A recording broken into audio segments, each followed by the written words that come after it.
Welcome back to the Wet Coaster Podcast. Join us today as we talk about what happened. Early National Signing Day.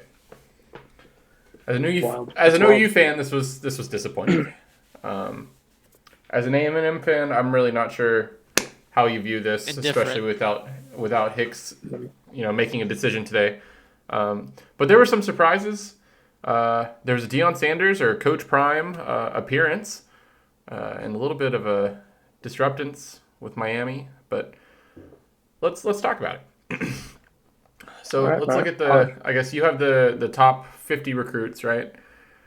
Yeah, so I'm gonna touch on a couple and we can just kind of react. So really in the top 10, there was no surprises. Like everyone who was committed is pretty much Except staying committed. for Dante Moore. Well, he's number well, I'm looking at 247 and they have him as 11. So that's what I was gonna say really the number 10 recruit. So that's the one I'm looking at, Keon Keeley. He was kind of one of the surprises because he was a Notre Dame commit along with Peyton Bowen, and Alabama flipped him. Um, Recently. So if you guys want to touch on that, Alabama also flipped Caden Proctor, the number 12 overall player and basically number one or number two O tackle. Yeah. So what do you guys think about Bama flipping these guys? I think it's not a surprise, but I don't think it's a Bama, surprise. Bama. Yeah, I honestly wonder yeah, if that's why we saw such a transfer portal mess when that opened up. It's Bama. like they knew what was coming, you know. Yeah.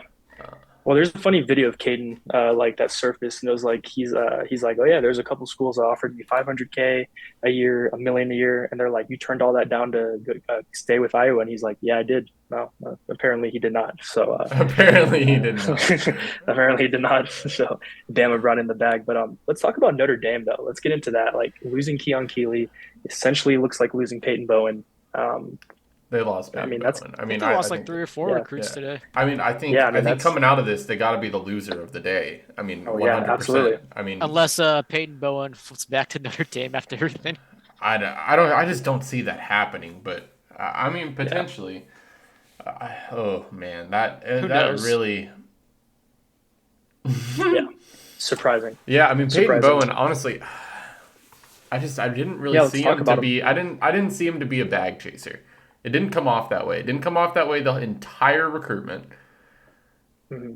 And Oregon comes in and makes a last minute, kind of change and says,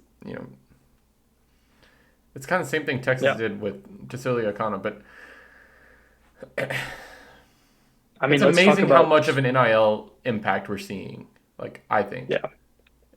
Well, let's talk about the flip side of that. Dante Moore, again, longtime Oregon commit, Hmm. and he flipped to UCLA.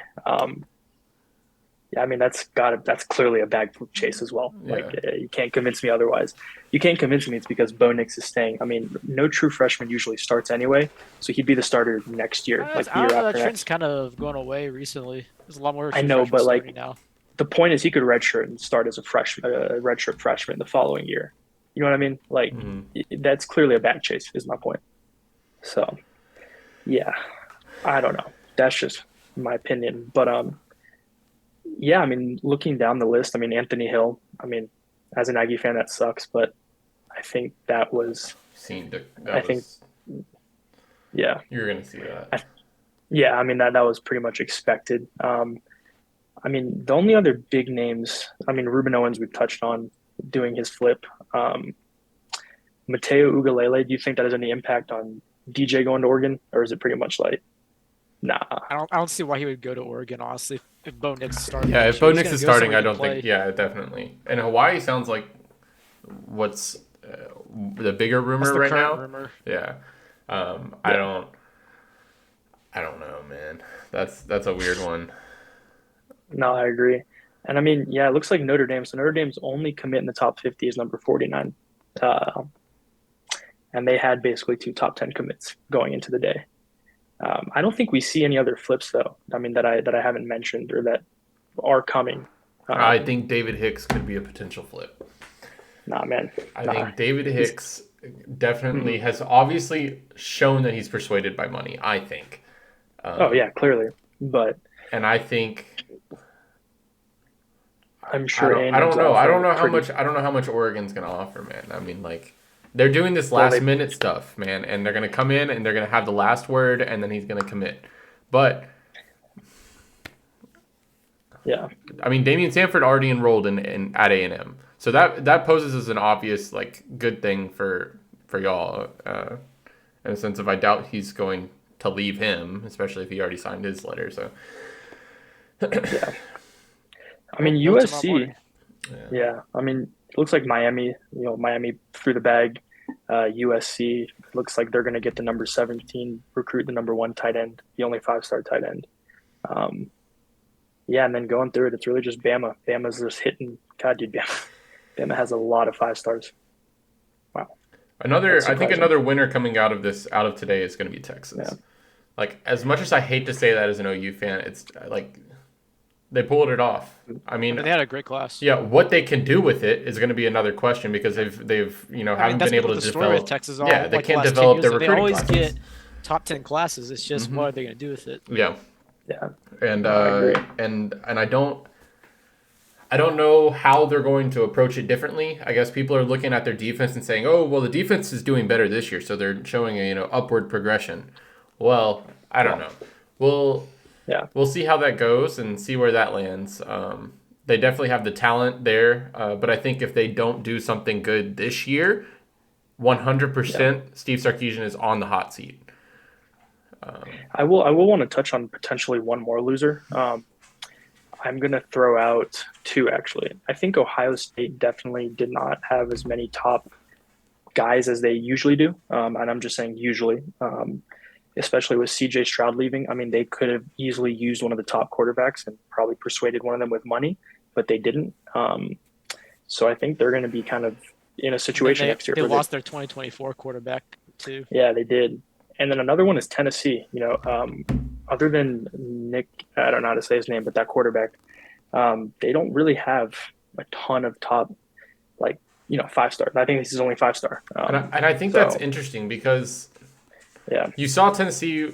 What happened to Tennessee when they lost their star quarterback? Yeah, they went down. So went down bad. Does that show how well-rounded the team is? That's not any shot at Tennessee, but maybe looking at from a recruiting perspective, does that mean that it was, I mean, I think Tennessee's a good team. It's just Hendon Hooker made them so much better than they could have been. Mm-hmm. Yeah, exactly. And they're losing like Jalen Hyatt to the draft and other guys. So we'll see how it goes for them. I'll be curious. So another thing I do want to touch on is Cormani McClain. Yeah. 5-star out of Miami, doesn't show up to his commitment ceremony. And then 30 minutes later, comes out that there's talks with Boulder. Coach Prime coming in. I think this could be interesting because he's definitely got that, recruiting swagger for it. He definitely knows how to pull in recruits for it. So I don't know if they can. I don't know if that check's gonna bounce or not, though. If it is NIL related, because they haven't paid their coaches. How are they gonna pay their players? But it's like last year, right? Dion flipped the number 1 cornerback this year. It looks like he's trying to flip the number 1 cornerback as well, because it does not sound like Travis Hunter is gonna go to Colorado. It's not, but that's an interesting one. I don't know if he's hit 100K yet, but I think that's fun. Oh yeah, yeah, exactly. But I think that's all I wanted to touch on. If you guys got anything else, aside from that, I think this is going to be maybe a hot take, but I think OU takes 2 L's from UT this year. Red River and Tassili Akana. But and then if you want to talk about Colton Vasek, we can, but I don't think he was ever really at OU. But so that's funny. It's been a rough year. Yeah. It's been a rough year. It's all good, though, bro. Yeah. It's all good. We'll figure out a way. But if you liked it and you made it this far, please like and subscribe. It will help us out a lot. And keep an eye out for more videos coming soon.